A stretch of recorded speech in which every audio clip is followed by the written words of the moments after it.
संतोषी माता शुक्रवार व्रत कथा। जहाँ श्रद्धा होती है वहाँ कृपा अपने आप बरसती है। जो भक्त सच्चे मन से माता का नाम लेता है उसके जीवन के दुख धीरे धीरे दूर होने लगते हैं। शुक्रवार का दिन माता संतोषी को समर्पित माना जाता है। इस दिन श्रद्धा, विश्वास और संतोष के साथ व्रत और कथा सुनने से घर में सुख, शांति और बरकत आती है। बोलो संतोषी माता की जय। शुक्रवार व्रत कथा। एक समय की बात है। एक गांव में एक गरीब वृद्धा रहती थी। उसके 7 पुत्र थे।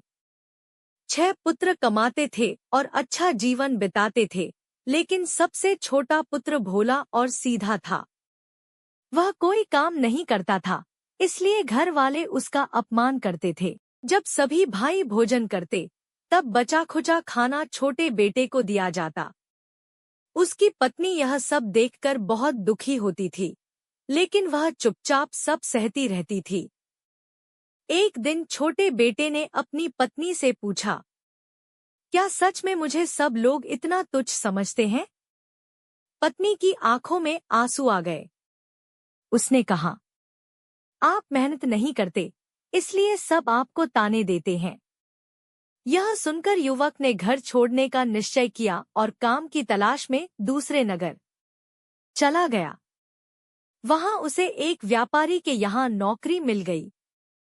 वह मेहनत और ईमानदारी से काम करने लगा। धीरे धीरे व्यापारी उससे बहुत प्रसन्न हुआ और उसे अच्छी मजदूरी मिलने लगी। इधर घर पर उसकी पत्नी अकेली रहती और दुख सहती रहती। एक दिन पड़ोस की स्त्रियां संतोषी माता का व्रत कर रही थी। उसने पूछा, बहनों, यह किस देवी का व्रत है? स्त्रियों ने बताया, यह संतोषी माता का व्रत है। जो भी स्त्री सच्चे मन से यह व्रत करती है, माता उसकी मनोकामना पूरी करती है। उन्होंने व्रत की विधि बताई। हर शुक्रवार व्रत करना, गुड़ और चने का भोग लगाना, कथा सुनना और खटाई से दूर रहना। उस स्त्री ने भी श्रद्धा से व्रत आरंभ कर दिया। वह हर शुक्रवार माता की पूजा करती, कथा सुनती और माता से अपने पति के लौट आने की प्रार्थना करती। कुछ ही दिनों बाद माता की कृपा होने लगी। उधर उसके पति की आमदनी बढ़ने लगी। व्यापारी ने उसे धन और सम्मान देना शुरू कर दिया। एक रात संतोषी माता ने युवक को स्वप्न में दर्शन दिए और कहा, तुम्हारी पत्नी मेरा व्रत करती है। अब समय आ गया है कि तुम अपने घर लौट जाओ। सुबह होते ही युवक घर लौट पड़ा। घर पहुंचते ही उसकी पत्नी बहुत प्रसन्न हुई। दोनों ने माता का धन्यवाद किया। धीरे धीरे उनके घर में सुख और समृद्धि आने लगी। लेकिन परिवार की अन्य स्त्रियां उनसे जलने लगी। एक शुक्रवार को व्रत का उद्यापन रखा गया।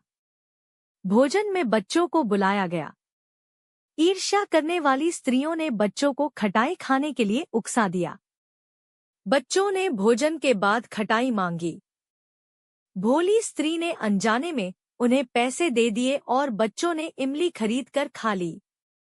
इससे माता संतोषी नाराज हो गई। कुछ समय बाद उसके पति को कष्ट होने लगे और घर की खुशियां कम होने लगी। स्त्री बहुत दुखी हुई। उसने माता से क्षमा मांगी। तब माता ने स्वप्न में आकर कहा, व्रत में खटाई का निषेध होता है, लेकिन तुम्हारी भक्ति सच्ची है, इसलिए मैं तुम्हें क्षमा करती हूँ। उसने फिर पूरे नियम और श्रद्धा से व्रत किया। इस बार उद्यापन भी विधि विधान से किया गया। माता संतोषी प्रसन्न हुई और उनके घर को सुख, शांति, धन और संतोष से भर दिया। तभी से जो भी भक्त सच्चे मन से शुक्रवार का व्रत और कथा करता है, माता संतोषी उसकी सभी मनोकामनाएं पूर्ण करती हैं। बोलो संतोषी माता की जय। जय माता दी। शुक्रवार व्रत की सरल विधि। सुबह स्नान करके साफ वस्त्र पहने। माता संतोषी की तस्वीर या मूर्ति स्थापित करें। गुड़ और चने का भोग लगाए। घी का दीपक जलाए। शुक्रवार व्रत कथा सुने या पढ़े। खटाई का सेवन न करें। अंत में माता की आरती करें। समापन वचन। माता संतोषी केवल धन नहीं देती, वह जीवन में संतोष, प्रेम और सुख भी भर देती है। जो भक्त विश्वास से उनका नाम लेता है, उसका जीवन धीरे धीरे खुशियों से भर जाता है। जय संतोष।